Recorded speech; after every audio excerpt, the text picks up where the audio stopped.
Unu na why is bog ga so jari road. Unu na why I get good job na me they tell you. My is bog is a better go head for what? See, the woman herself na confused dey, and they go soon set her up. Na me they tell you. Then go soon set her up. She get luck say Nnamdi no dey outside. And most of the people where Nnamdi Kanu they use by people, those dedicated by ones, not these people where they no do well. Because if na around that kind 2017 be this, they go don't send people where go buy her. Now that time they get fanatics now. They for don't send people, make they go buy and take it, then Nnamdi Kanu go come. Anybody that goes against Biafra, spirit of Biafra, we come. And please, make I still tell you, this is on a Biafra spirit. You know, be this one why I pack for bag gone for Abuja. Biafra spirit, you know, I can't get in a nylon. This is why I time for later. Carry come up. You dey my house here. God will not get Shingba power. If their God gets Shingba power, why then they use all these gentle and cold? They buy their people. You will drink nonsense, expired Quaker oats, where they fear nonsense rubbish. If on a Quaker oat they work, why do they need to use gun to shoot? If they work, like saying at that time where they still get fanatic, because you know so many of all these that also not gods where be say then go they find some boys where they go confuse. They go confuse them finish.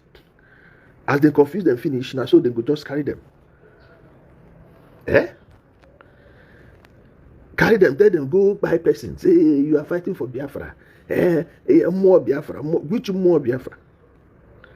Which more Biafra? Which Biafra nonsense where they talk? Which more? More than mother. Can you pass more than mother? What you concern spirit and woman being? You never see your spirit keep person before. Even all those native doctors where they say their spirit they do this one, do that one. Why their spirit they never buy person physically where you see her? Now usually inside bush where nobody there. Where they go send the assassins, they will just use rope by the person. They go use person where they near the person, give the person poison. You poison and say na spirit of Biafra. Ndi believe.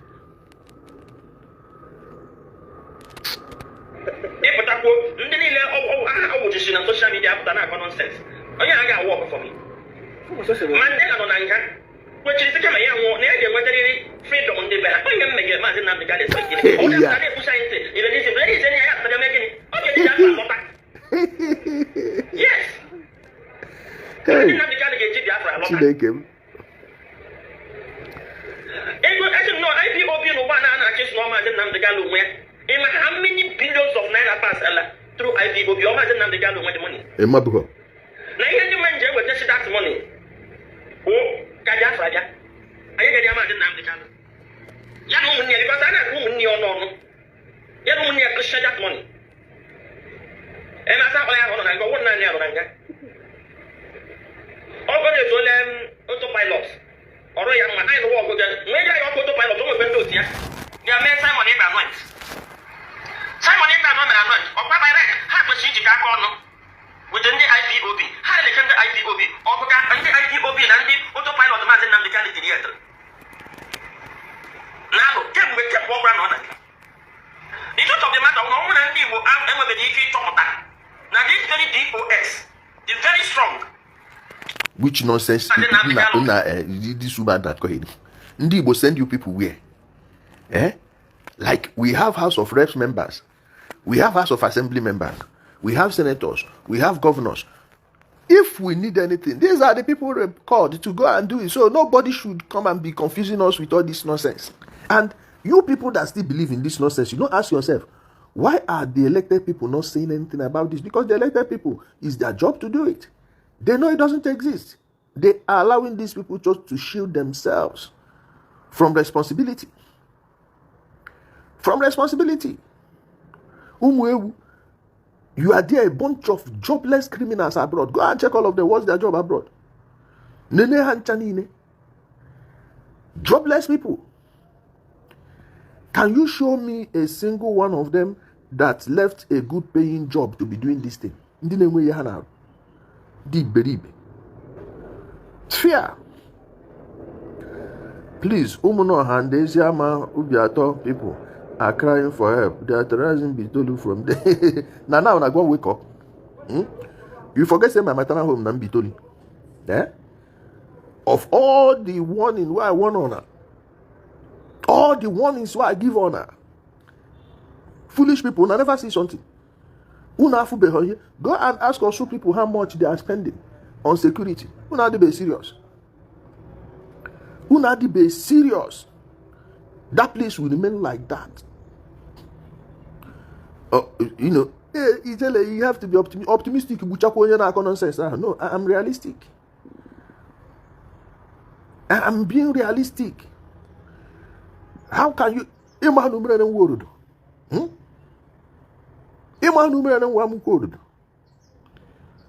Which type of warning didn't I give you people? Enjoy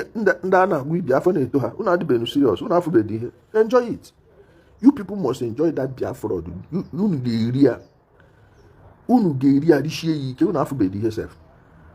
even IPOb, as his member said, and I get here, all of them don't pilot, no. Wouldn't not be a petition on. Man, the truth of the matter, or channel, now social media, I beat my chest so that I money by my Nino. Or get my again. So, my people, but I won't get for project. But I see they need this struggle. I want my Ijele and Nnamdi about 27 years. Imagine that they can all 5 years. And the man that should have with the freedom of South Africa. So, if before this strike, I'm going to get that for him. Because I don't know what that is then. I got it now. We got like that. Because what don't know to be shape now. Tsunami, don't knows what to say. And the expression here when you give Nnamdi. Shut up. What has Obi's ambition got to do? You see, if we're going to what has in fact Tinubu releasing Nnamdi Kanu, he will lose the north before 12 noon that day. See if Obi go open mouth talk about Nnamdi Kanu.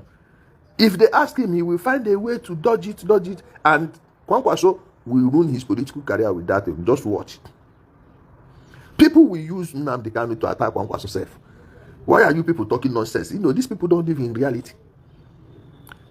Tinubu is going to use Nnamdi Kanu to campaign in the north. Are you understanding me? All the propaganda that many northerners are playing now. You hear what they are saying? Oh, that Tinubu brought Trump to bomb northerners. But all of us knows that Nigeria has no power to stop that nonsense.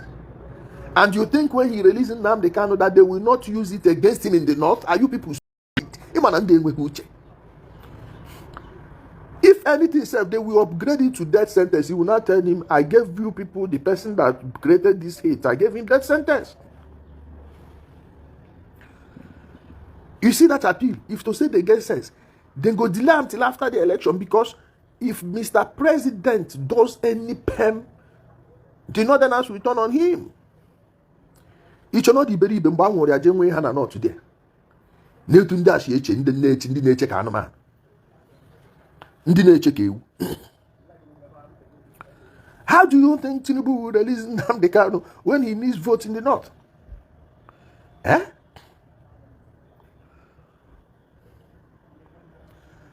Joe Ejiba, let them kill as many people as they want there and at their business. Would they say they don't know those boys? Are they not seeing how they are moving?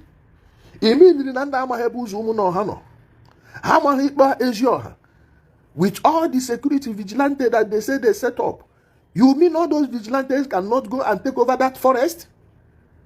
Hebu ebedi herself.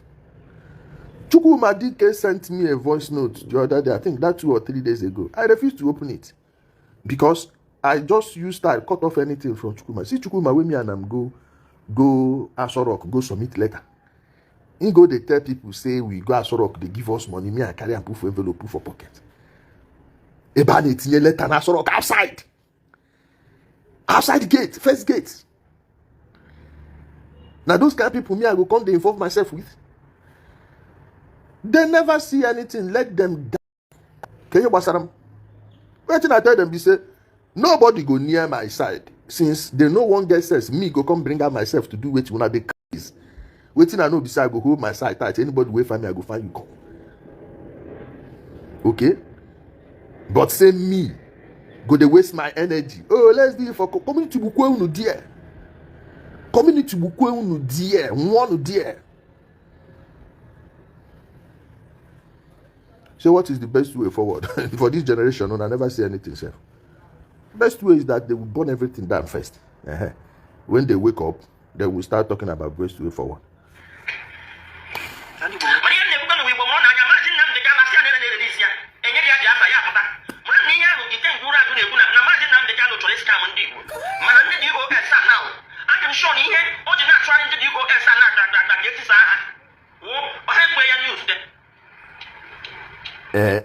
Lolo Nneka Chimezi, how can you say you reject this one but you accept DOS? No, be all of them there together.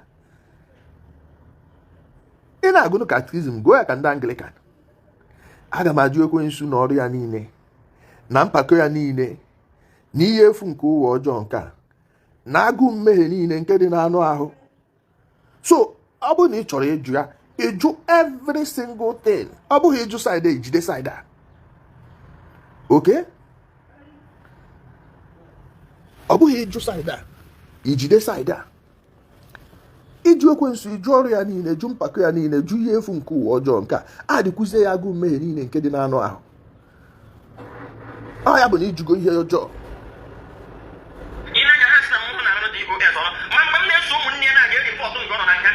Ifu na ihe.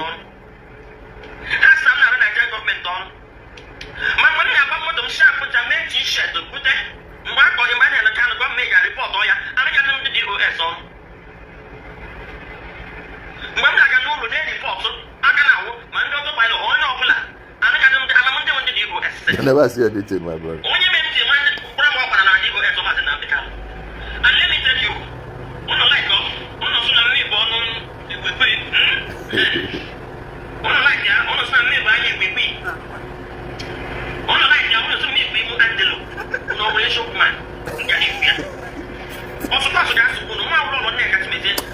me tell you, say, can you invite her to come to your program? Interview. This our platform is not for anybody now. You must reject bingoism completely now. Somebody said they are turning our young sisters widows. Yes, so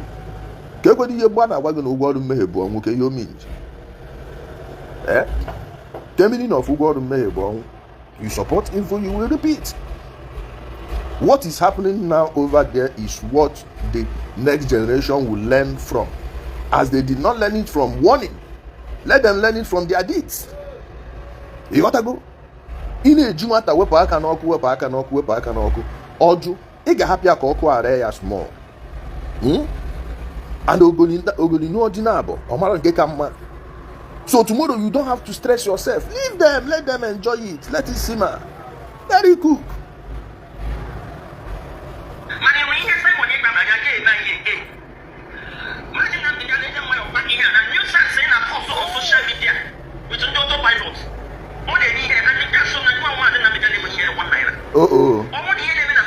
Yeah, that. The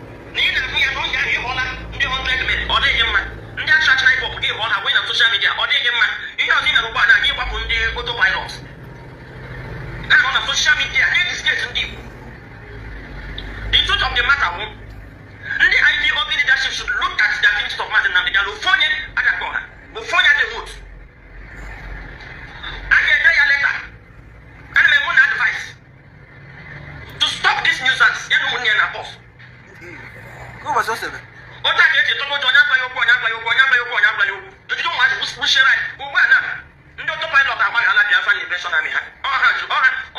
media now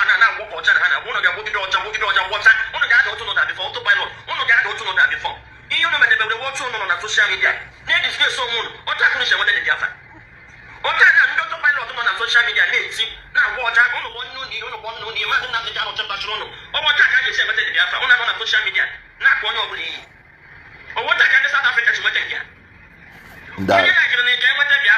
That online content. IPOb kaima. Ayama Simon Nneka, ayama Simon Nneka busho mwani. You see the thing. You see their problem. They always try to shift responsibility on Simon Ekpa. They will always push it to Simon Ekpa. Tell me a single thing Simon Ekpa did that he did not copy from Nnamdi Kanu. Mention one. The people you are calling Biafra Liberation Army, how did they come into existence? The money they are bringing, defense fund or whatever, Nnamdi Kanu will just collect the money and share it with some of the ones they call commanders. And those boys, they will not eat anything. They will not give them anything. Then those guys figured out that these people are eating their money. When you ask one question, they call you Saboteur and buy you. When you ask question, they call you Saboteur and buy you. The one that opened the eyes of many of them was when they buy baby Bush baby. Wasn't that when Gentle and Co rebelled? Then took guns and pursued the Sapele boys out of that place. And Sapele boys and the Co went to Owerezuka area. They went deep inside Orumba and other part and Achala, other parts of Anambra State. Then these Imo guys pursued them. Gentle took over Okigwe side with Izuma. Butuzo became in charge of Ebonese. Then some of them in also area, after they buy this criminal, what Mike and his uncle, that was how Butuzo and the rest got power. True or false? So this is how they splintered. Now, why are they making it as if these ones are different from the other? These are the same people. These are the same people. Ejima then went to Njaba. B44 and the I-Pencil, all of those people went to Umaka. From there to Umunoha. After the Umaka camp was busted, Asari the Umaka. So why are they doing it as if they are different? They are the same people. They are the same people working for the same politicians. And regardless of a political party, APCO, PDPO, LPO, APGA, all of them work for them. Yes. Party label is just avenue to power. And many of them you see in the APC are just pipeline to Asorok. Finish. Just pipeline to Asorok. If not, all of them, they have the same goal, the same agenda. They are not going down where.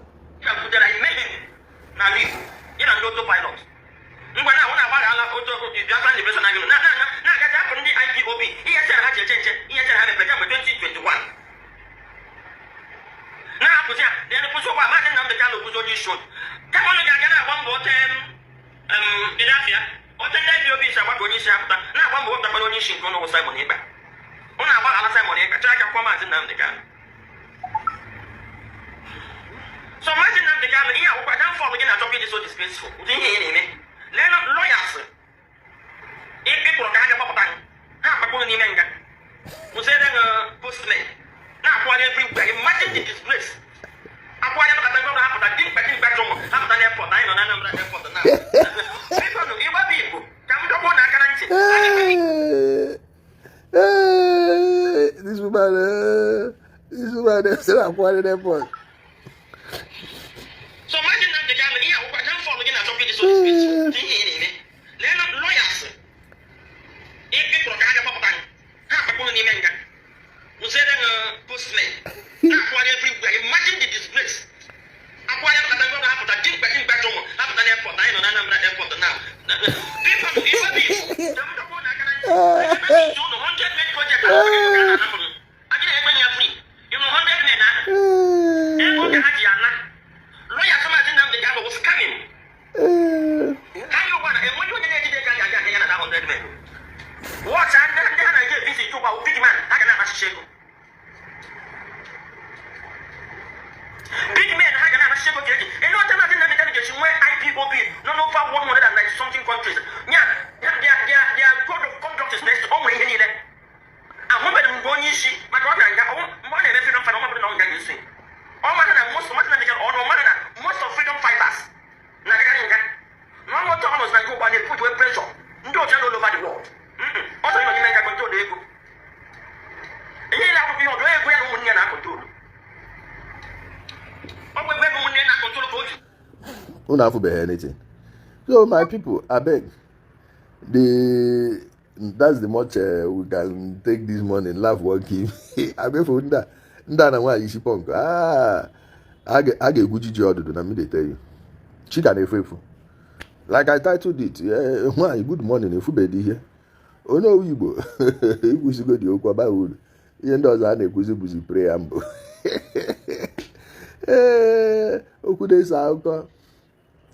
Ya na-ekwuzi emezi wee epilog nkọ heri ka unu na-akọ erizi Nnamdi Kanu IPOb is not because come on mechie ọnụ private business mmadụ ka ị nọ na-akọrọ ya ọ ga-eme na unu afụbeghị ihe Showore no go see this one post no you no go dey see this one ndị mmadụ a na-enenechi unu anya ndị activist. My people, thank you so much for being a part of the program this morning. See you soon. Stay blessed.